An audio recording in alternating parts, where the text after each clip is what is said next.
जैसा कि आप सभी देख रहे हैं, आईआरडीए पिछले कुछ वर्षों में लगातार नए नए बदलाव लेकर आई है और आने वाले समय में और भी नए बदलाव लेकर आएंगी।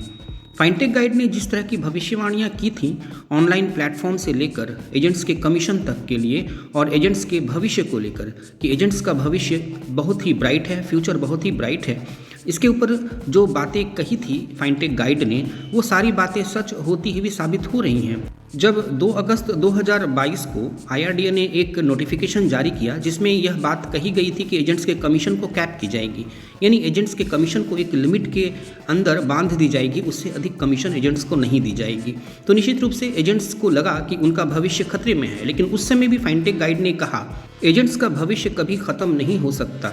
ऑनलाइन प्लेटफॉर्म्स के माध्यम से या डायरेक्ट सेल के माध्यम से कभी भी इंश्योरेंस मार्केट ग्रो नहीं कर सकती और आईआरडीए इस चीज़ को जानती है और हुआ भी ऐसा। फाइनटेक गाइड की बात सच हुई और 24 नवंबर 2022 को फिर से एक नया ड्राफ्ट जारी किया आईआरडीए ने और उसमें यह घोषणा की कि एजेंट्स के कमीशन को कैप नहीं की जाएगी, एजेंट्स के कमीशन को कम नहीं की जाएगी, बल्कि उनको कंपनियों के ओवरऑल एक्सपेंस, जिसको एक्सपेंस ऑफ मैनेजमेंट या ईओएम कहते हैं, उसके अंदर डाल दी जाएगी। और इस प्रकार से एजेंट्स के कमीशन को ईओएम में डाल दिया गया और इस प्रकार एजेंट्स का भविष्य पूरी तरह से सुरक्षित हो गया, यानी एजेंट्स का कमीशन सुरक्षित हो गया। अब कंपनियां एजेंट्स के कमीशन को कम नहीं कर पाएंगी क्योंकि उनको कंपनियों के ओवरऑल एक्सपेंस में डाल दिया गया है। अब कंपनियां जो खर्च करती हैं उसी में से एजेंट्स को कमीशन भी देंगी।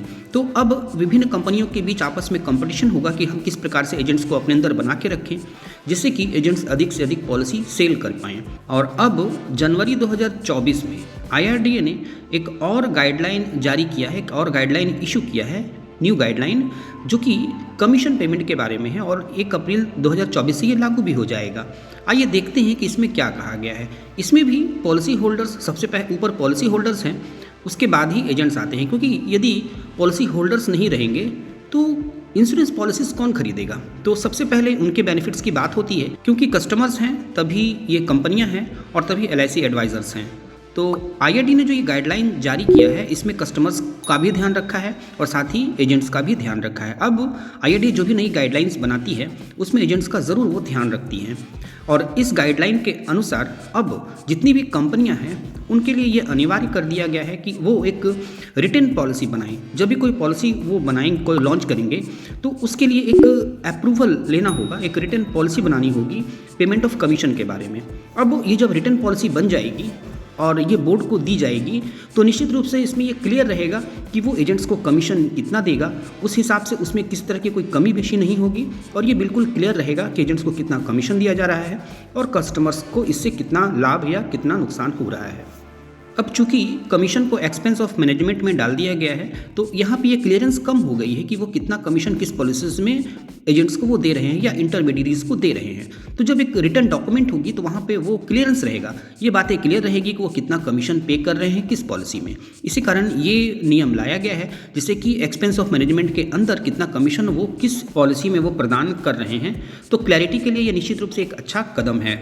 साथ ही यह भी क्लियरली मेंशन करना होगा कि किस नेचर के पॉलिसी में कितने टेन्योर के लिए, कितने समय के लिए ये प्रदान की जा रही है, इसको भी वहाँ पे क्लियरली मेंशन करना होगा। पॉलिसी को बिल्कुल कॉस्ट इफेक्टिव बनाना होगा, सिंपल बनाना होगा, एडमिनिस्ट्रेशन और कमीशन कॉस्ट इफेक्टिव, यानी कि वहाँ पे क्लियरली मेंशन करना होगा कि कितना कमीशन दे रहे हैं और बाकी कितना वो एक्सपेंस ऑफ मैनेजमेंट में खर्च कर रहे हैं। तो कॉस्ट इफेक्टिव होने से निश्चित रूप से कस्टमर्स को भी इसका फ़ायदा होगा और एजेंट्स को जो कमीशन मिलनी है वो तो मिलेगी। तो इस प्रकार से ये यहाँ पर एक क्लैरिटी रहेगी और ये एजेंट्स और साथ ही कस्टमर्स के लिए भी बेनिफिशियल रहेगा। तो इस प्रकार से एक्सपेंस ऑफ मैनेजमेंट को लागू करने के बाद और कमीशन को एक्सपेंस ऑफ मैनेजमेंट में डालने के बाद क्लैरिटी नहीं थी, क्लैरिटी घट गई थी कि किस प्रकार से कितना कमीशन किस पॉलिसीज़ में दिया जा रहा है और उसका स्ट्रक्चर क्या है, कितने टेन्योर के लिए दिया जा रहा है और किस प्रकार के पॉलिसीज़ में किस प्रकार के कमीशन दिए जा रहे हैं। इन्हीं सब बातों को ध्यान में रखते हुए आईआरडीए ने ये नोटिफिकेशन जारी किया है और ये गाइडलाइन बनाया है और ये 1 अप्रैल से लागू भी हो जाएगा, जिससे कारण ये क्लैरिटी बनी रहे, कितना कमीशन मिल रहा है, कितना स्ट्रक्चर है, कमीशन स्ट्रक्चर क्या है, ये सारे रिटर्न फॉर्म में जब रहेंगे आईआरडीए के पास तो निश्चित रूप से सभी को इसका लाभ होने वाला है। आईआरडीए कंपनीज और इंश्योरेंस इंडस्ट्रीज से रिलेटेड इसी प्रकार के विश्वसनीय अपडेट्स के लिए और उनका सटीक विश्लेषण के लिए इस चैनल फाइनटेक गाइड को आप ज़रूर सब्सक्राइब कर लें। साथ ही बेल आइकन को ऑल पर सेट कर दें, जिससे जब भी कोई नई वीडियो अपलोड हो तो उसका नोटिफिकेशन आपको प्राप्त हो जाए। साथ ही इस वीडियो को आप लाइक करना बिल्कुल ना भूलें और इस वीडियो को अपने अन्य एजेंट फ्रेंड्स के बीच ज़रूर शेयर करें। Thank you.